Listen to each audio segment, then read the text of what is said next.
Hello everyone, welcome back to my YouTube channel Technical Civil Orbit. Today we are going to introduce a new topic of construction management, that is construction labor. This topic enhances the concept of condition of construction workers in India, wages paid to worker, union concerned with the construction industry, improvement provision of the acts. So start with the construction labor. What construction labor is? The men, women and children employed in civil engineering construction projects may be termed as construction workers. Even with the advent of modern mechanical equipments, there is no survival of construction industry without construction labor. The labor is employed in every stage of construction: excavation, concreting, brickwork, erecting framework, laying slab, plastering, laying water and sanitary fittings, flooring, etc. Construction labor in India is cheaply available and can be arranged at a short notice, but the actual condition of workers employed in the construction industry is far from satisfaction. तो construction labour का जो हमारा concept है या जो construction labour है वो कौन है जो लोग सिविल इंजीनियरिंग कंस्ट्रक्शन प्रोजेक्ट्स में काम कर रहे हैं, उन्हें हम क्या कहते हैं? Construction workers. हमारे पास बहुत से मैकेनिकल इक्विपमेंट है, बट फिर भी अगर हमारे पास कंस्ट्रक्शन इंडस्ट्री में अगर हमारे पास कंस्ट्रक्शन लेबर नहीं है तो हमारा सर्वाइवल नहीं है. हमें हर स्टेज पे कंस्ट्रक्शन लेबर की ज़रूरत है. अगर हमें एक्सकवेशन का काम करना है, कंक्रीटिंग का काम है, ब्रिक वर्क है, या अगर हम प्लास्टरिंग, फ्लोरिंग वगैरह की बात करें तो भी हमें कंस्ट्रक्शन लेबर की ज़रूरत पड़ती ही है. तो कंस्ट्रक्शन लेबर हमारे इंडस्ट्री के लिए, जो कंस्ट्रक्शन इंडस्ट्री है, उसका एक बहुत ही इम्पोर्टेंट पार्ट है. तो जो कंस्ट्रक्शन लेबर है इंडिया में बहुत इजीली अवेलेबल है, बट जो उनकी एक्चुअल कंडीशन है दैट इज़ नॉट सेटिस्फैक्ट्री. अब वो सेटिस्फैक्ट्री कंडीशंस क्यों नहीं है? They are often victimized by the labor contractor in terms of the wages paid. It is sad to say that the people who build perennial and the comfortable living houses for our society with their sweat and the blood have been themselves living in unhealthy and the insanitary conditions at the labor huts. There are many organizations such as the trade unions which have come forward to the rescue of the construction workers, but the improvement in this direction are moving at the snail pace. Although the Indian government has enacted certain laws and has been carrying out amendments from time to time in this direction, but the enforcement rules are not proper. So what construction labour is? तो ये तो हमें basic जो introduction है, I think वो आपको easily सबको समझ आ गई होगी. कंस्ट्रक्शन जो लेबर है इंडिया में, उनकी जो कंडीशंस है वो कोई बहुत ज़्यादा संतोषजनक नहीं है. टाइम टू टाइम जो उनको है वो जो वेजेस पेड किए जा रहे हैं उनका क्या है, जो कॉन्ट्रैक्टर्स है उनका क्या है, शोषण किया जा रहा है. जो कंस्ट्रक्शन लेबर है, ये बहुत ही दुर्भाग्य की बात है कि जो हमारी लेबर है वो हमारे लिए बहुत ही कंफर्टेबल हाउसेस बनाती है, बहुत वो हार्ड वर्क करते हैं, बट खुद वो बहुत ही अनहेल्दी और इनसैनिटरी कंडीशन में रहने के लिए मजबूर है. ये बहुत ही सैड रियलिटी है. तो जो इंडिया में जो कंडीशन है कंस्ट्रक्शन वर्कर्स की, वो अब हम डिस्कस करते हैं. इस चैप्टर में हम किन चीज़ों से डील करेंगे? इसमें हम डील करेंगे कि जो कंडीशंस है कंस्ट्रक्शन वर्कर की इंडिया में वो किस तरह की है, जो उनको वेजेस दिए जाते हैं या ट्रेड यूनियन के साथ जो उनका रिलेशनशिप्स है, जो प्रोविज़न है, जो इम्पॉर्टेंट प्रोविज़न जो एक्ट में है उनके लिए, वो क्या है. तो ये सारी चीज़ें हम इस वीडियो लेक्चर के द्वारा डिस्कस करेंगे. तो सबसे पहले हम स्टार्ट करते हैं conditions of construction workers in India. The conditions of the construction worker in India is very poor in spite of the fact that the construction industry is one of the largest industrial sector of our country. जो construction workers है India में उनकी बहुत ही poor condition है, जबकि India में सबसे जो बिगेस्ट प्लेस है वर्क का, लार्जेस्ट जो जिसका स्कोप है, that is in the field of construction industry. Construction industry can only function steadily and satisfactory if there is a good rapport and cooperative relationship between the construction workers and their employers. Although some sign of improvement has become visible in this direction and many experienced workers have started playing the role of petty contractors, but their condition is still far from satisfactory due to stiff competition in this sphere. तो conditions जो construction workers की है India में बहुत ही ज़्यादा ख़राब है. Competition बहुत है, बहुत इजीली हमें जो वर्कर्स है वो अवेलेबल है, बट फिर भी जो उनकी अपनी जो लिविंग कंडीशन है या जो उनका जो लेवल है वो क्या है, बहुत ही इनअप्रोप्रिएट है. बट फिर भी कुछ हमें ये इस बात की सेटिस्फैक्शन है कि कुछ जो एजेंसीज हैं वो इस पे आगे काम कर रही हैं, एक हम ट्राई कर रही हैं कि हम जो कंडीशंस हैं उनको इम्प्रूव कर सकें, एटलीस्ट हम सेटिस्फैक्शन लेवल तक वो उनको रीच कर सकें. तो अब हम इस बात को डिस्कस करते हैं कि आखिर ऐसी कौन सी वजह है जिसकी वजह से जो हमारे वर्कर्स हैं उनकी कंडीशन सेटिस्फैक्टरी नहीं है, या they are below the poverty line. Why? The various causes responsible for the poor condition of construction workers in India are given below. तो जो responsible factors हैं, जो कारण हैं, उनकी अब हम बात करते हैं. Low wages and hectic schedule of work, unhygienic and poor living condition at construction site, illiteracy of workers, insecurity of unemployment, high population growth. Due to this, labor is cheaply available. The fact that without day work there will be no fire in their kitchen is fully exploited by the authority of the private firms and contractors. No proper structure of organization or trade union fighting for their cause. Absence of any training program or welfare activities for the workers. Recreation facilities are not provided. Such facilities are provided to some extent in large construction companies, and that too curtailed many a times to control progress of a work. Safety services are often neglected at the construction site. In most of the companies, there are no provision to immediately provide first aid treatment to the workers in case of any accident. Majority nature of construction Migratory nature of a construction labor. The place of employment of construction workers changes after the completion of project. This fact affects the schooling of their children. To meet their financial demands, they often start employing their children along with them to work at the site. This is one of the major cause of poor state of construction workers. Social bad habits prevailing in workers such as alcoholing, gambling, smoking, etc. As a result, they become prone to physical and mental disease. तो अब हम बात करते हैं उन कारणों की जिसकी वजह से जो हमारे कंस्ट्रक्शन वर्कर्स हैं इंडिया में, उनकी जो कंडीशंस है वो बहुत ही ख़राब है. तो इसमें जो इम्पोर्टेंट कॉज है, सबसे पहले क्या है कि एक भारत की या मतलब इंडिया की जो पॉपुलेशन है वो बहुत ज़्यादा है, जिस वजह से क्या है हमें लेबर बहुत ही इजीली अवेलेबल हो जाती है. बहुत से ऐसे लोग हैं, ये एक बहुत ही दुखदाई फैक्ट है. It's very sad to say that कि कुछ लोग ऐसे भी हैं, अगर वो अपना जो डे में काम नहीं करते हैं तो it's very sad to say that कि there will no fire in their kitchen. अगर वो दिन में काम नहीं कर रहे हैं, उनके पास कोई काम नहीं है, कोई जॉब नहीं है, तो उनके लिए शाम का जो खाना है उसकी तैयारी कर पाना भी बहुत मुश्किल है. इसका जो मेन फैक्टर है वो क्या है, पॉपुलेशन ग्रोथ. इस वजह से हमें कम वेजेस पे भी काम करने के लिए जो हमें लेबर है वो इजीली मिल जाती है.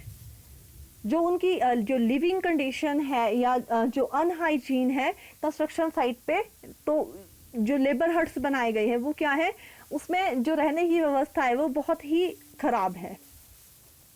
एक कारण ये भी है कि जो वर्कर्स हैं वो क्या है, इलिटरेट है, बहुत ज़्यादा पढ़े लिखे नहीं है, उनको अपने जो राइट्स हैं उनके बारे में भी कोई बहुत ज़्यादा जानकारी नहीं है। एक वो प्राइवेट फर्म्स में काम करते हैं, इस वजह से भी क्या है उनको हर टाइम पे ये क्या है इनसिक्योरिटी रहती है अनएम्प्लॉयमेंट की, क्योंकि डेली वेजेस वर्कर होते हैं, कोई उनकी परमानेंट जॉब नहीं है। इस वजह से उनको क्या है हमेशा इनसिक्योरिटी रहती है कि शायद इस टाइम पे हम काम कर रहे हैं, हो सकता है हम 10 दिन बाद हम क्या है अनएम्प्लॉयड हो, हमारे पास कोई काम ही ना हो। समटाइम्स क्या होता है जो प्रोजेक्ट्स हैं वो कंप्लीट हो जाते हैं, तो इन जो लेबर्स हैं इनको एक प्लेस से दूसरी प्लेस पे माइग्रेट होना पड़ता है, क्योंकि वहाँ पे जो प्रोजेक्ट है वो कंप्लीट हो गया, तो उन्हें क्या है न्यू जगह पे जाके अपने लिए काम फाइंड करना होता है। इस वजह से क्या है जो इनके बच्चों की स्कूलिंग है वो भी बहुत ज़्यादा इफेक्ट होती है। इस वजह से या तो ये अपने बच्चों को स्कूल पढ़ाते ही नहीं है, या ये है कि इनकी फाइनेंशियल डिमांड्स जब बढ़ जाती हैं तो ये अपने बच्चों को भी अपने साथ काम पे ले जाना स्टार्ट कर देते हैं। ये सबसे बहुत बड़ा कारण है इनकी पुअर स्टेट का। इसमें क्या है जो ट्रेनिंग प्रोग्राम्स हैं या वेलफेयर एक्टिविटीज़ हैं वो भी वर्कर्स की नहीं करवाई जाती हैं। सेफ्टी सर्विसेज जो वर्कर्स की हैं कंस्ट्रक्शन साइट पे उनको भी निगलेक्ट किया जाता है। बहुत सी ऐसी कंपनीज है जहाँ पे इमीडिएट फर्स्ट एड का भी कोई प्रोविज़न नहीं है। वर्कर्स में जो पर्सनल जो इनकी हैबिट्स है उसमें भी क्या है अल्कोहलिंग मतलब शराब का सेवन करना या जुआ खेलना, स्मोकिंग, ये सारी चीज़ों को ये बहुत ज़्यादा बढ़ावा दे रहे हैं। इस वजह से क्या है इनकी फिजिकल और मेंटल हेल्थ पे भी बहुत ज़्यादा फर्क पड़ने लग गया है। तो ये सारे जो कॉजेज हैं ये रिस्पॉन्सिबल हैं इनकी पुअर कंडीशंस के लिए। Next is wages paid to worker. अब सबसे पहले हम बात करते हैं कि वेजेस क्या होते हैं। Wages are the financial benefits given by the employer to the workers for their labor. Labor in fact means all type of physical and mental efforts being done by the workers to complete the task of their master. तो wages क्या है? Wages may be defined as the payment made by the employers to the worker for utilizing their skill and energy. Wages वो amount है, वो payment है जो employers के द्वारा की जा रही है वर्कर्स को, क्योंकि वो उनकी क्या है स्किल और एनर्जी को यूज कर रहे हैं। तो इसके लिए उनको वो क्या है जो अमाउंट दे रहे हैं, जो पैसे दे रहे हैं, that may be defined as wages. The wages are paid through a contact between the employers that is contractor and the employees that is labour where the latter sell their skill and energy for money and the former purchase and utilize this skill and energy as per their discretion. The amount may be paid to the workers as per the work done per unit of time, that is hourly, daily or weekly basis, or as per the work day per piece or operation. तो जो wages है वो क्या है काम करने से पहले ही हम एक कॉन्ट्रैक्टर बना देते हैं, कॉन्ट्रैक्ट बना देते हैं, जिसमें क्या है कि कॉन्ट्रैक्टर ने अपने एम्प्लॉयज़ को या जो लेबर्स है उसको क्या अमाउंट देना है वो हम क्या है रिटर्न फॉर्म में उस चीज़ को बता देते हैं। अमाउंट जो हमारा डिपेंड करता है वो क्या है, जो हमारी लेबर जो हमारे लिए काम कर रही है उस पर डिपेंड करता है।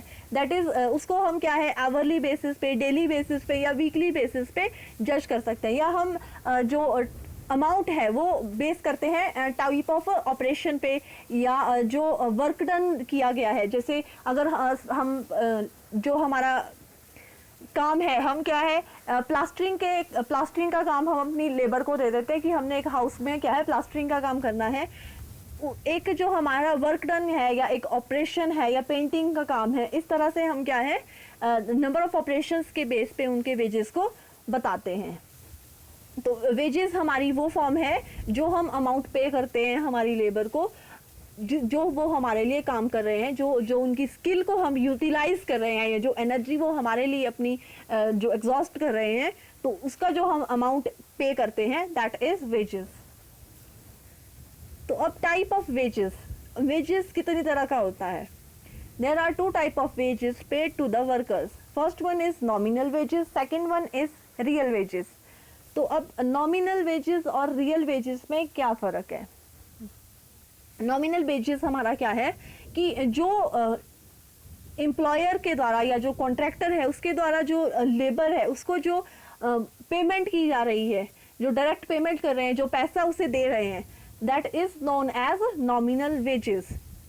रियल वेजेस में क्या है? रियल वेजेस में हमारी जो फैसिलिटीज हैं इसमें क्या है? नॉमिनल वेजेस प्लस हमारी एडिशनल फैसिलिटीज जो हमें दी गई हैं। सपोज मैं कहीं काम कर रही हूँ, ठीक है, मुझे क्या है, जो मेरी एक फिक्स्ड सैलरी है, सपोज अगर मुझे 10,000 रुपये पर मंथ मिल रहे हैं, एडिशनल मुझे फैसिलिटी क्या है कि मेरा ट्रैवल फ्री है, या जो मेरा अकोमोडेशन है वो फ्री है, या फूड फ्री है। इस तरह से जो मुझे एडिशनल फैसिलिटीज प्रोवाइड की जा रही हैं, ये क्या है? हमारी रियल वेजेस। नॉमिनल वेजेस क्या है कि जो हमें, जो डायरेक्ट जो अमाउंट हमें रिसीव हो रहा है, हमें कोई अदर फैसिलिटी नहीं है, हमारे लिए कोई और एडिशनल प्रोविजन नहीं किया गया है, that is nominal wages. The nominal wages, the payment made by the employers to the workers in the form of money only are termed as nominal wages. The nominal wages do not include any other additional benefits provided to the workers such as free accommodation, free food, free clothing, etc. Real wages, the total remuneration paid to the workers for the work done including additional facilities or benefits are termed as real wages.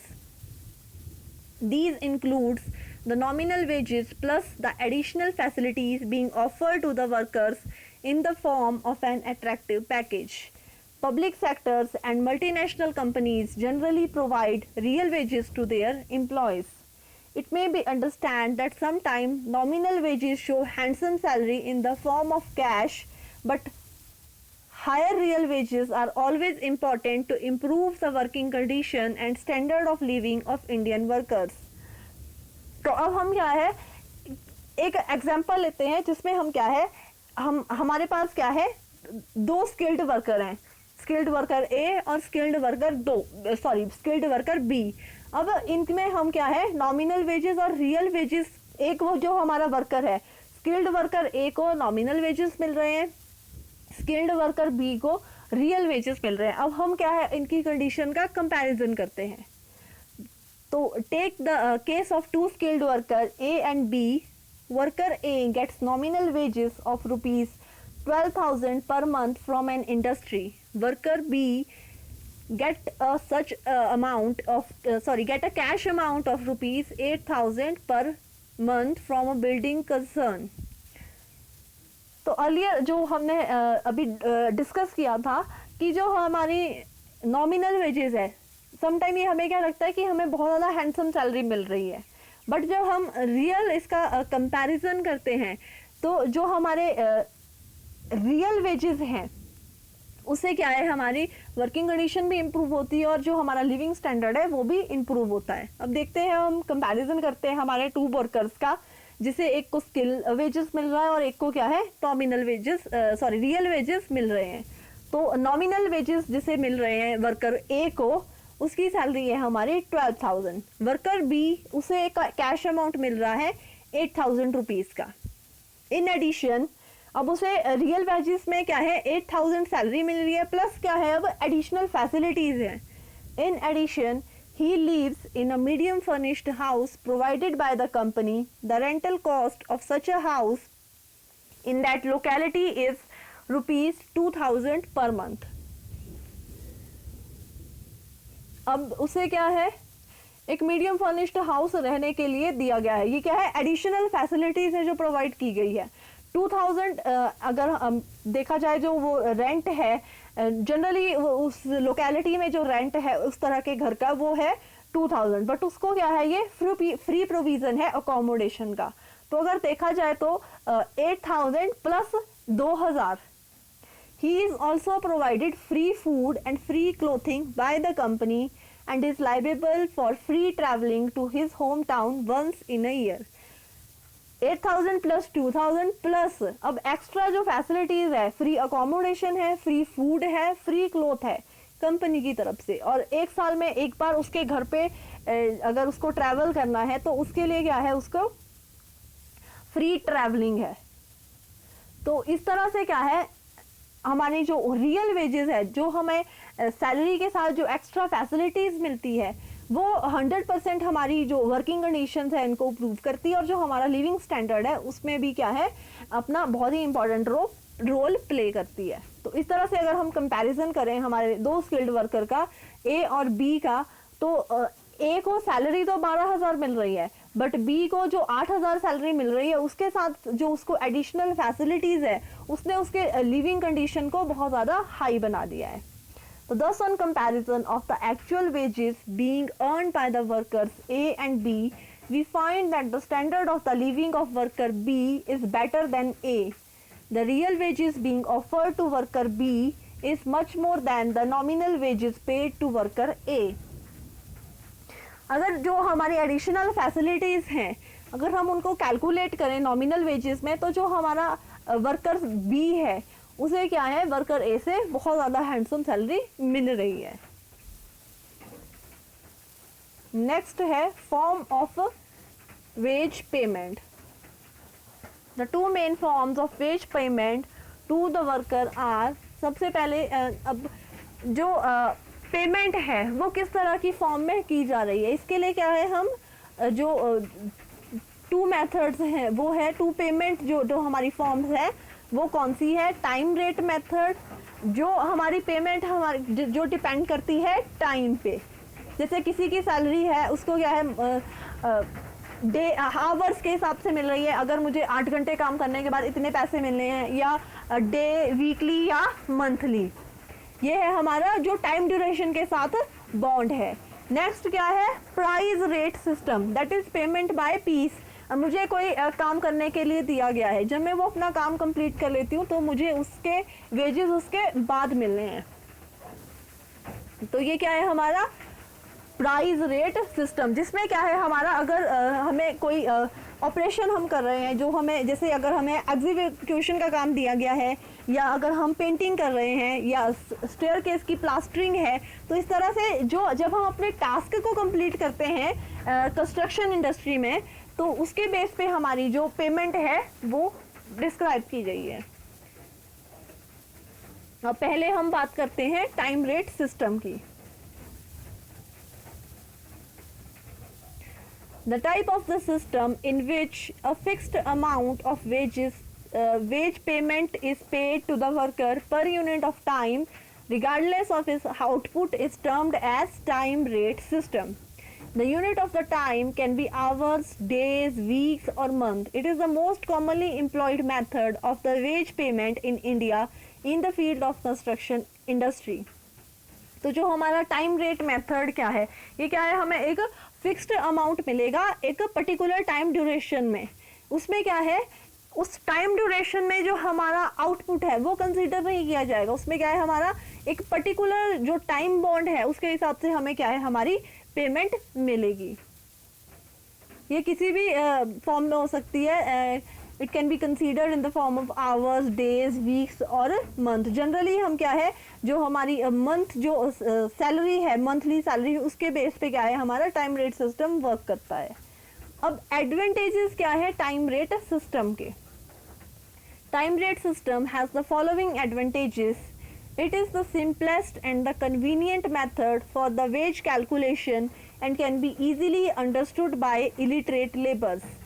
ये सबसे simplest method है, बहुत ही easy calculation है, जो हमारे illiterate labour है उनको ये चीज़ आसानी से समझ आ जाती है कि अगर आप क्या है 1 महीना काम करोगे तो 1 महीने बाद आपकी जो सैलरी है वो आपको 8,000 या 10,000 जो इस तरह से जो है आपको सैलरी मिलेगी। I am just taking an example that 8,000 और 10,000 सैलरी आपकी जो है इससे ज़्यादा या कम भी वेरी कर सकती है।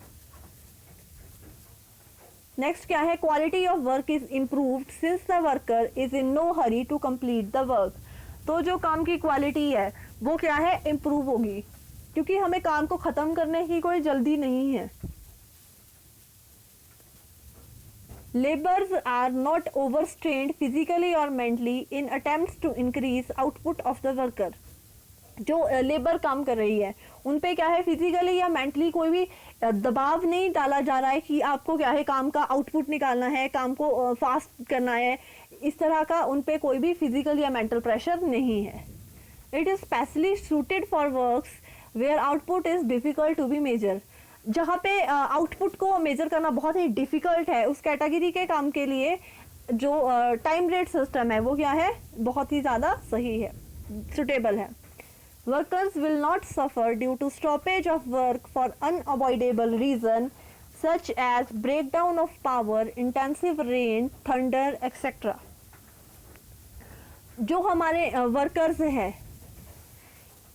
ये क्या है, अनअवॉइडेबल रीज़न जो हमारे हैं, जैसे ब्रेकडाउन ऑफ पावर है, बिजली चली गई है, या बारिश है, या ऐसे थंडर स्टॉर्म्स वगैरह है, तो इन कंडीशंस में क्या है, काम हमारा जो है सफ़र नहीं करता है, सॉरी हमारे जो वर्कर्स है वो सफ़र नहीं करता है। There is no dispute regarding the work or payment even if the owner asks to dismantle a particular job and rebuild it, the worker has no objection to it. जो हमारा wages है वो हमें क्या है, हमारे टाइम ड्यूरेशन के हिसाब से मिलने हैं। तो इस कंडीशन में अगर हमें एक पर्टिकुलर जॉब को कोई हमने कंस्ट्रक्शन कर दी है, उसको डिमोलिश करके अगर हमें दोबारा से भी बनाना होता है तो इस केस में वर्कर को कोई ऑब्जेक्शन नहीं होता है। जबकि अगर हमारा प्राइस बेस्ड सिस्टम है, अब मेरे वेजेस क्या है, फिक्स्ड है, वो मेरे जॉब ऑपरेशन पे फिक्स्ड है। अगर मुझे एक कॉन्ट्रैक्टर कहे कि आपका जो काम है इसको डिसमेंटल करके आपको क्या है इसको रीबिल्ड करना है, तो मे बी वर्कर्स को इसमें ऑब्जेक्शन हो। अब ये थे हमारे एडवांटेजेस। अब डिसएडवांटेजेस क्या है टाइम रेट सिस्टम के। System has the following disadvantages. Both experienced and the non experienced worker get payment at the same time which is already fixed, so there is no reward for good workers showing higher output. जो भी हमारे workers हैं, चाहे वो experienced है या non experienced worker है, उनको क्या है सेम टाइम पे पेमेंट मिलेगी। और ऐसा भी नहीं है कि जो हमारे एक्सपीरियंस्ड वर्कर है या जो वर्कर्स हमारे बहुत अच्छा आउटपुट हमें काम का दे रहे हैं, उनके लिए कोई स्पेशल रिवॉर्ड का प्रोविज़न है। तो इस तरह का कोई भी इसमें क्या है प्रोविज़न नहीं है। The output of the work is usually low as the worker are assured of payment on the basis of work per unit time. जो आउटपुट है वर्क का वो क्या है, जनरली लो है, as the worker is assured of payment on the basis of work per unit time, क्योंकि workers को पता है कि एक पर्टिकुलर टाइम ड्यूरेशंस के बाद हमें जो पेमेंट है वो मिल जाएगी, इसलिए जो काम का आउटपुट है वो भी जनरली कम ही है, लो है। Constant supervision is essential to watch the progress of the work in this system, so additional finances are required to pay the supervisory staff. अब इसमें क्या है, टाइम रेट सिस्टम में कि हम जो हमारे वेजेस हैं लेबर्स के वो क्या है फिक्स्ड है, हमें एक पर्टिकुलर टाइम ड्यूरेशन के बाद वो वेजेस मिलने हैं। तो इस केस में जो वर्क की प्रोग्रेस है उसको चेक करने के लिए हमें क्या है एक सुपरवाइज़र की ज़रूरत पड़ती है। तो इसके लिए अब हमें एक क्या है एडिशनल स्टाफ रखना पड़ेगा, तो वो क्या है हमारे फाइनेंस को इंक्रीज करता है। Next is effective cost control, that is economy is not achieved because of varying efficiency standard of different workers. जो हमारा कॉस्ट कंट्रोल है, इफेक्टिव कॉस्ट कंट्रोल ये नहीं है, क्योंकि जो हमारा इकोनॉमी है, जो हमने रीप्लान बजट किया था वो उस गोल को हम अचीव नहीं कर पाते हैं, क्योंकि डिफरेंट स्टैंडर्ड्स के लिए हमें क्या है डिफरेंट वर्कर्स की ज़रूरत होती है। अब अगर हमने क्या है पेंटिंग का काम करवाना है या हमारा प्लास्टरिंग का काम है, अगर हम क्या है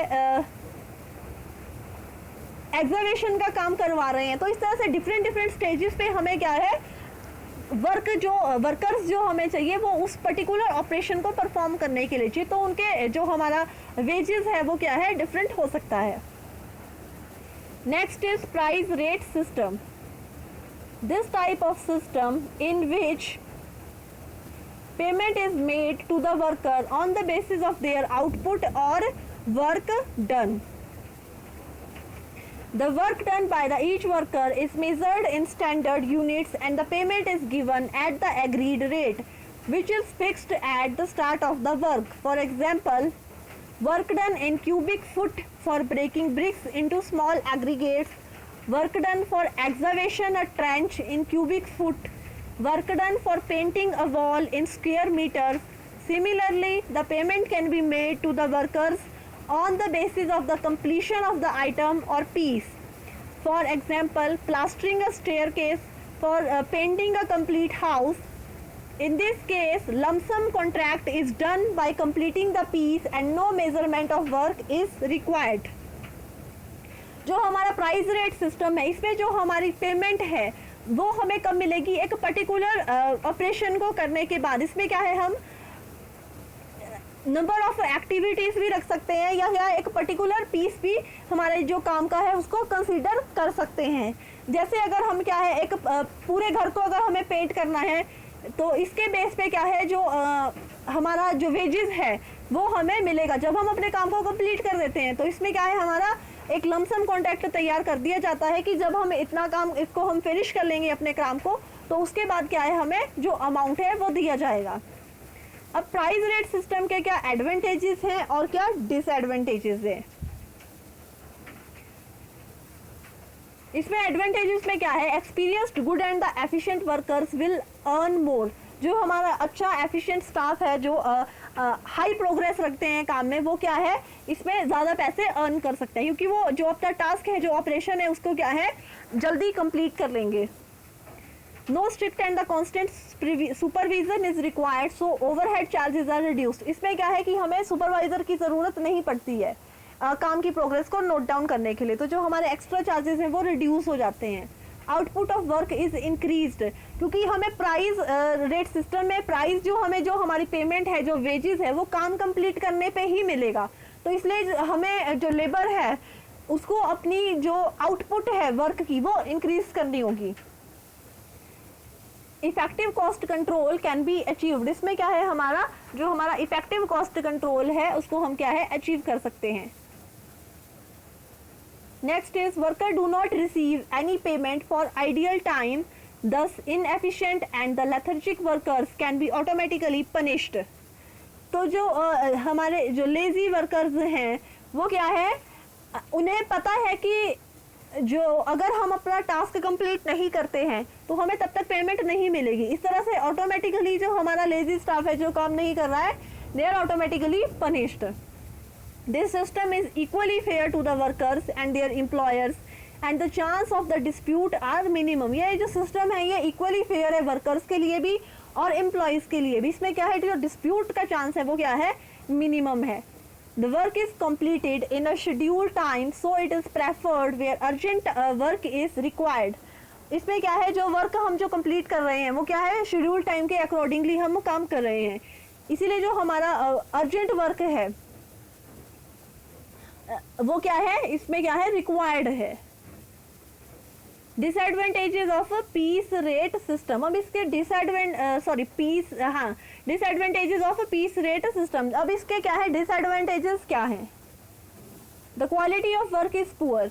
एज अ लेबर मुझे ये है कि अगर जब मैंने अपना काम कंप्लीट कर देना है तो मुझे उसके वेजेस मिलने हैं, इसलिए मुझे क्या है, स्पीडी काम करना है और इसमें क्या है, क्वालिटी हमारी डिक्रीज हो जानी है। Next is the tendency to increase the output of the work will overstrain the workers physically and mentally. इसमें क्या है कि हमें जो लेबर है उसको क्या है, अपना आउटपुट निकालना है काम का, उस पर क्या है, हर टाइम पे ये दबाव रहेगा कि वो जो हमारी काम की आउटपुट है, टेंडेंसी है, उसको इंक्रीज करे। तो फिजिकली क्या है, उस पर फिजिकली या मेंटली उस पर क्या है, एक स्ट्रेस रहेगा। There is no guaranteed payment for the labours, the payment can be given only on the completion. तो इसमें क्या है कि काम के ख़त्म होने पे ही हमें पेमेंट मिलनी है, तो ये भी हमें क्या है, एक टेंशन रहेगी।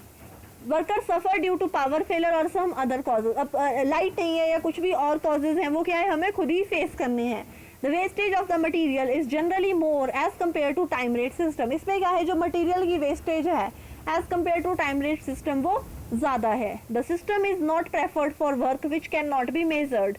जो काम को हम जिसकी प्रोग्रेस को हम मेजर नहीं कर सकते हैं, वो काम को हम इसमें क्या है प्रेफर, उस काम के लिए ये सिस्टम प्रेफर नहीं किया जाता है।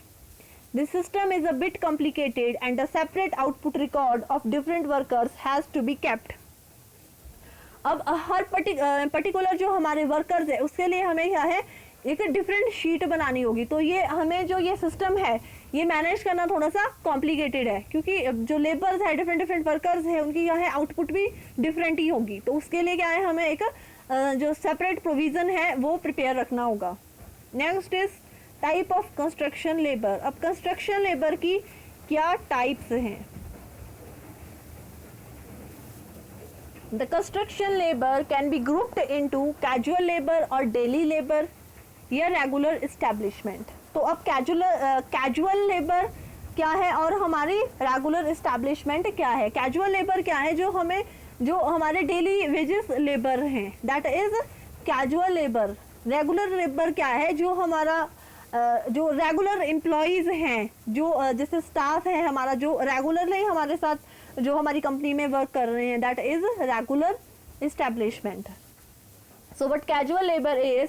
The casual labor constitute the bulk of the labor in construction industry. It is cheaply available in India and is hired as and when required for the construction of work. Generally, nominal wages are paid to such labor and there is no provision of any other benefit. जो हमारी casual labour है ये क्या है? हमारी construction industry में बहुत ज़्यादा बल्क में यूज़ की जाती है। बहुत ही इजीली हमें इंडिया में कैजुअल लेबर आसानी से हमें मिल जाती है, जो हम क्या है जब भी हमें अपने काम में रिक्वायरमेंट है तो उस हिसाब से हम क्या है इनको हायर कर लेते हैं। तो जनरली जो हम इनको पेमेंट करते हैं वो किस चीज़ की पेमेंट करते हैं? हम क्या है नॉमिनल वेजेस ही पे करते हैं। कोई एक्स्ट्रा प्रोविज़न नहीं है इनको, जैसे कोई एक्स्ट्रा फैसिलिटीज़ हम प्रोवाइड नहीं करते हैं। नेक्स्ट है हमारा regular establishment. It includes supervisory staff, skilled workers and experienced labours who are employed by the company for continuous period. They are paid monthly wages and are even entitled for the other benefits such as leave, free accommodation, etc. तो जो हमारी regular establishment है वो क्या है? जो हमारा supervisory staff है, स्किल्ड वर्कर्स हैं, जो हमारे एक कंटिन्यूस पीरियड में हमारी कंपनी में वर्क कर रहे हैं, इनको क्या है नॉमिनल वेजेस के साथ साथ एडिशनल फैसिलिटीज़ भी मिलती है। फूड है, अकोमोडेशन है या लीव वगैरह की फैसिलिटीज़ है। तो ये हमारी क्या है रेगुलर इस्टेब्लिशमेंट है। नेक्स्ट क्या है हमारा trade unions connected with construction industry.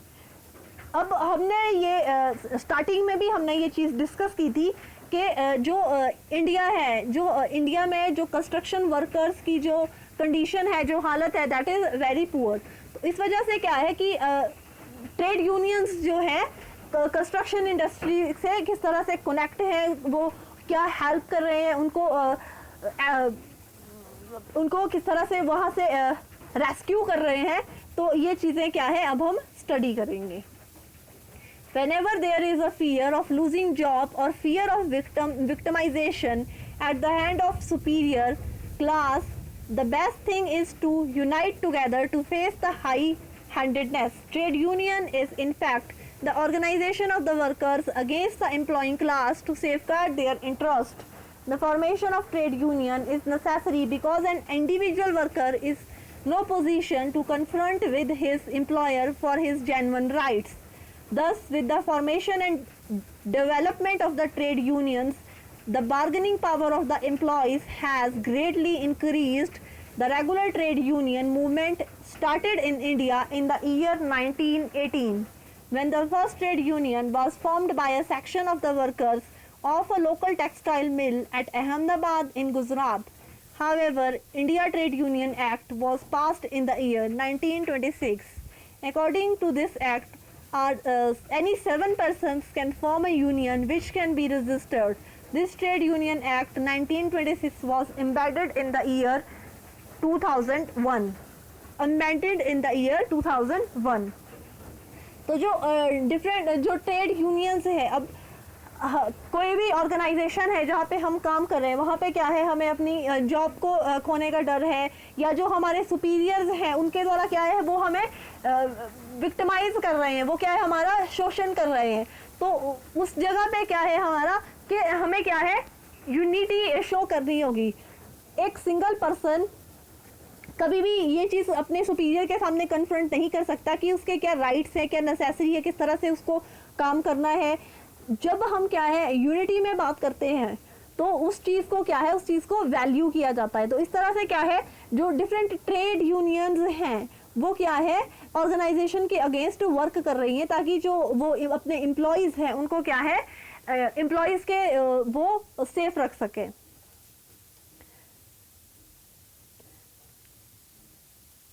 तो इंडिया में जो हमारा फर्स्ट जो ट्रेड यूनियन क्रिएट की गई थी वो कौन सी है, 1918 में क्रिएट की गई थी। कहाँ पे, अहमदाबाद में जो हमारी एक टेक्सटाइल मिल है वहाँ से ये जो हमारा जनरेशन था ट्रेड यूनियंस को वो क्या है हमारा सिस्टम स्टार्ट हुआ था। ट्रेड यूनियन क्या है एक ग्रुप है जो कहाँ जहाँ पे क्या है सभी वर्कर्स जो हैं अपने जो एम्प्लॉयर है या जो कॉन्ट्रैक्टर है उसके अगेंस्ट जो है अपनी आवाज़ उठा सकते हैं। जो हमारा अमेंडेड जो एक्ट है उसमें ये प्रोविज़न किया गया है कि 7 से ज़्यादा लोग एक यूनियन क्रिएट कर सकते हैं और उसको रजिस्टर भी करवा सकते हैं। अब जो ट्रेड यूनियंस हैं, ट्रेड यूनियंस के क्या फंक्शन हैं, क्या एडवांटेजेस हैं और क्या डिसएडवांटेजेस हैं। Trade union and its function. Trade unions may be defined as a voluntary organization of workers formed to promote and protect their interest by collective action against the high hardness of employers. तो जो trade unions है ये क्या है, ये volunteers की ऐसी organisations है या वर्कर्स की ऐसी ऑर्गेनाइजेशन है जिसपे क्या है लोग अपने इंटरेस्ट पे काम करते हैं कि जो हमारे एम्प्लॉयज़ हैं उनकी हार्डनेस के अगेंस्ट हम क्या है स्टैंड हों, अपने इंटरेस्ट के बेस पे क्या है जो हमारे राइट्स हैं उनके लिए हम बात कर सकें। तो द मेन फंक्शन क्या है ट्रेड यूनियन के, to establish a suitable platform for negotiating with the employers, to work towards improvement of the working condition and standard of the living of workers, to struggle for enhancing the wages paid to the workers, to remove the feeling of the fear among the workers for being an individual and isolated, to provide legal assistance to the workers to fight for their right against the employers, to develop funds for providing relief to the workers in case of any emergency, to promote the welfare activities of the laborers, to maintain a good report and cordial relationship between the employers and the workers, to fight against the government for any anti-employee law or activity, to support the workers during the period of unemployment, to demand bonus, increment and other benefits for the employees. तो trade union के जो basic functions है वो क्या है, एक platform provide किया जाता है। सबसे पहले क्या है कि जो ट्रेड यूनियन है जब हम इनको इस्टेब्लिश करते हैं तो एक प्लेटफॉर्म प्रोवाइड किया जा सकता है जिसमें कि क्या है जो लेबर्स है या जो हमारे एम्प्लॉयज़ हैं वो अपने राइट्स के लिए नेगोशिएट कर सकें। नेक्स्ट क्या है हमारी कि जो हमारे वर्कर्स हैं जो काम कर रहे हैं उनकी बेटरमेंट के लिए, उनके लिविंग स्टैंडर्ड को इम्प्रूव करने के लिए इस पे काम किया जाता है। जहाँ पे जो हमारा वेजेस है, हमें क्या है वेजेस हमारे नॉमिनल वेजेस भी बहुत कम दिए जा रहे हैं, तो वहाँ पे हम अपने वेजेस को इंक्रीज करने के लिए भी हम फाइट कर सकते हैं। हमें क्या है अगर हम यूनियंस के साथ कनेक्टेड हैं तो हमें क्या है एक हमेशा ये डर नहीं रहेगा कि हम क्या है इंडिविजुअली अपनी बात को किस तरह से रखें, तो हमारे मन से ये जो डर है ये भी ख़त्म हो जाएगा। इससे क्या है हमें एक लीगल असिस्टेंट प्रोवाइड हो जाता है कि किस तरह से जो हमारे राइट हैं उनके लिए हमें फाइट करनी है। हम क्या है अगर कोई एमरजेंसी है तो यूनियंस क्या है फंड क्रिएट करती है, उसको रिलीफ प्रोवाइड करती है। इसमें क्या है जो वेलफेयर एक्टिविटीज़ हैं लेबर्स की उसको प्रमोट किया जाता है। एक गुड रिलेशन बनाया जाता है एम्प्लॉयर्स एंड वर्कर्स के बीच में। जो ट्रेड यूनियंस है उनका फंक्शन क्या है कि वो गवर्नमेंट अगर कोई एंटी एम्प्लॉय लॉ या कोई एक्टिविटी कुछ ऐसे ऑर्डर पास होता है तो उसके अगेंस्ट भी वो क्या है फाइट कर सकते हैं। अगर अनएम्प्लॉयमेंट कंडीशन है, जॉबलेस है हम, तो उसके लिए भी वो क्या है जो वर्कर्स हैं इस पीरियड में उनको क्या है सपोर्ट प्रोवाइड कर सकते हैं। हम टाइम टू टाइम जो हमारा इंक्रीमेंट है या बोनस है और या एम्प्लॉयज को जो भी अदर बेनिफिट मिलने चाहिए उनके लिए क्या है हम डिमांड कर सकते हैं। तो ये सारे फंक्शंस क्या है ट्रेड यूनियन के फंक्शंस हैं। अब एडवांटेजेस और डिसएडवांटेजेस की बात करते हैं। तो जो मेरिट्स हैं या जो एडवांटेजेस हैं ट्रेड यूनियंस के वो कौन से हैं? They have helped to improve the standard of living of the Indian workers. सबसे पहले तो क्या है ये जो इंडियन वर्कर्स का लिविंग स्टैंडर्ड है उनको इम्प्रूव करते हैं। They have been able to develop feeling of brotherhood and sense of the self-confidence and security among the workers. ये क्या है भाईचारे की फीलिंग को डेवलप करते हैं। इसमें क्या है हमें सेल्फ कॉन्फिडेंस आता है वर्कर्स को और क्या है एक सिक्योरिटी प्रोवाइड होती है। They have awakened the workers for their right against the exploitation of the employees. जो ट्रेड यूनियंस हैं उनका ये फायदा है कि वर्कर्स जो हैं अपने राइट के लिए फाइट करते हैं, उनको जागरूकता मिलती है कि हमारे क्या राइट्स हैं और किस तरह से जो हमारे एम्प्लॉयज हैं उनका किस तरह से शोषण किया जा रहा है, किस तरह से वो एक्सप्लॉइट किए जा रहे हैं। These have helped in improving the relationship between employers and the workers. एक गुड रिलेशनशिप डेवलप करता है एम्प्लॉयर का अपने वर्कर्स के साथ। They have been successful in presenting government to pass legislation in favor of the workers of India. ये क्या है गवर्नमेंट को भी प्रेशराइज कर सकते हैं ताकि जो इंडिया के जो वर्कर्स हैं उनके लिए गवर्नमेंट क्या है सही तरह से डिसीजन ले सके। They have helped to promote welfare activities for the workers. जो वेलफेयर एक्टिविटीज है वर्कर्स की उनको क्या है प्रमोट किया जाता है। They have provided necessary shield to the workers in case of lockouts and unrest. किसी जो हमारी जो फेवरेबल कंडीशंस नहीं है वहाँ पे क्या है वर्कर्स को क्या है नेसेसरी जो शील्ड है वो प्रोवाइड की जाती है। They are successful in seeking suitable compensation of the employees in case of any accident by raising the issue in a collective manner. अगर किसी एक्सीडेंट में कोई दुर्घटना में क्या है हमारे जो वर्कर्स है उसकी क्या है कोई हेल्थ इशू हो जाता है या क्या उसको लाइफ लॉस हो जाता है तो इस वजह से क्या है उसकी फैमिली को क्या है कॉम्पनसेशन भी प्रोवाइड करवाया जा सकता है। They have been able to generate atmosphere of peace and stability in industry. हमें क्या है इंडस्ट्री में क्या है पीस चाहिए, स्टेबिलिटी चाहिए, तभी हम वर्क कर सकते हैं। तो ये हमारे थे एडवांटेजेस। अब हम बात करते हैं कि डिसएडवांटेजेस क्या है ट्रेड यूनियंस के। तो डिसएडवांटेजेस क्या है कि frequent bans, hurdles and the lockouts called by these union affect the economic state of lower level workers. Sometime क्या है कि हम लॉकआउट की सिचुएशन हमने काम नहीं करना है, किसी चीज़ को हम बैन कर देते हैं तो उस वजह से क्या है जो इकोनॉमिक स्टेट है जो लो लेवल वर्कर्स है उनकी इफेक्ट होती है। द ट्रेड यूनियन वन और the other are generally linked in to political parties and often obey their directions which are sometimes not in the interest of workers. जो भी ये organisation होती हैं किसी वे से ये क्या है कोई पॉलिटिकल पार्टीज के साथ लिंक्ड अप होती हैं तो उनकी डायरेक्शंस पे भी जो ट्रेड यूनियंस है वो वर्क करती है जो क्या है वर्कर्स के इंटरेस्ट में नहीं है। They discourage the adoption of the new methods, technology and use of the mechanical equipment for the fear of removing workers from the job. Workers को क्या है हर टाइम पे ये डर रहता है कि अगर न्यू टेक्नोलॉजी आ जाएगी, न्यू मशीन्स आ जाएगी तो जो हमारी जॉब है हम अनएम्प्लॉय हो जाएंगे। तो इस वजह से वो क्या है न्यू मेथड्स, न्यू टेक्नोलॉजी को अडॉप्ट नहीं कर पाते हैं, हमेशा वो इस चीज़ के लिए डिस्करेज करते हैं। Leaders of the trade union sometimes prolong the labor strike on petty grounds due to their self-motivational interest without taking workers into confidence. तो कई बार क्या है जो लीडर्स हैं वो क्या है इन ट्रेड यूनियंस का क्या है गलत फायदा उठाते हैं, उनको क्या है स्ट्राइक करने के लिए मजबूर करते हैं अपने पर्सनल इंटरेस्ट के बेस पे। Workers attached and registered to separate trade unions often developed ill feelings and hatred with one another. अब डिफरेंट ट्रेड यूनियंस के साथ अगर लोग रजिस्टर होते हैं तो आपस में ही उनमें क्या है, एक हेटर्ड की फीलिंग वो पैदा हो जाती है। अब हम डिफरेंट ट्रेड यूनियंस की बात करते हैं। अब डिफरेंट ट्रेड यूनियंस जो हमारी हैं इंडिया में, वो कौन कौन सी हैं? All India trade union Congress, Indian national trade union Congress, United trade union Congress, central of Indian trade union, Hindu मजदूर सभा, भारतीय मजदूर संघ।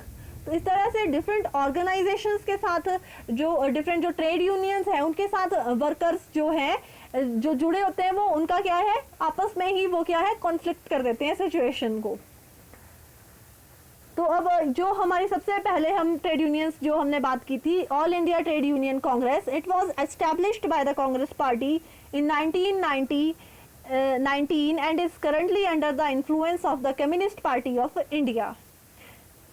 INTUC, Indian National Trade Union Congress, was established in the year 1947 under the patronage of Congress Party.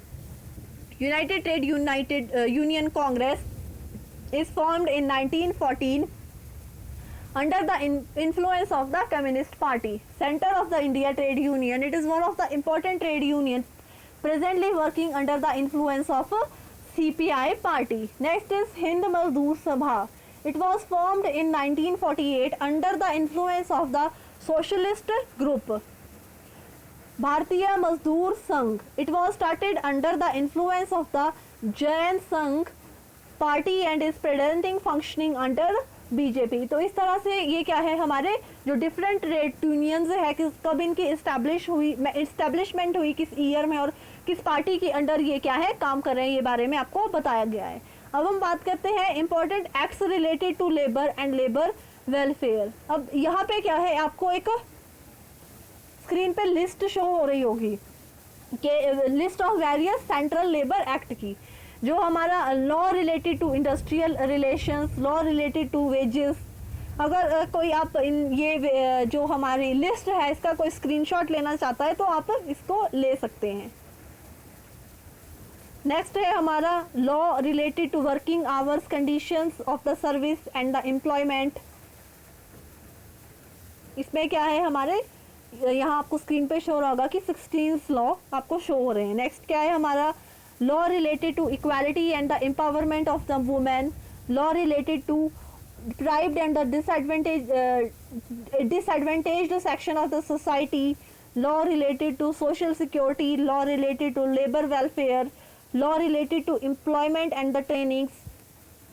इसके अलावा भी क्या है, कुछ और लॉ का प्रोविज़न किया गया है। जो हमारी नेक्स्ट वीडियो हम जो बनाएंगे वो क्या है, जो बहुत ही इम्पोर्टेंट लॉज है उनके ऊपर जो हमारे लेबर एक्ट है उनको हम नेक्स्ट वीडियो में डिस्क्राइब करेंगे। जो नेक्स्ट वीडियो हमारी बनेगी वो क्या है, labour welfare fund act, payment of the wages act 1936, minimum wages act 1948, workman compensation act 1923, contract labour act 1970, Indian contract act. जो हमारे ये इंपॉर्टेंट लेबर एक्ट है इसको हम नेक्स्ट वीडियो में डिस्कस करेंगे। I hope you like the today video. For more videos like, share and subscribe my YouTube channel Technical Civil orbit.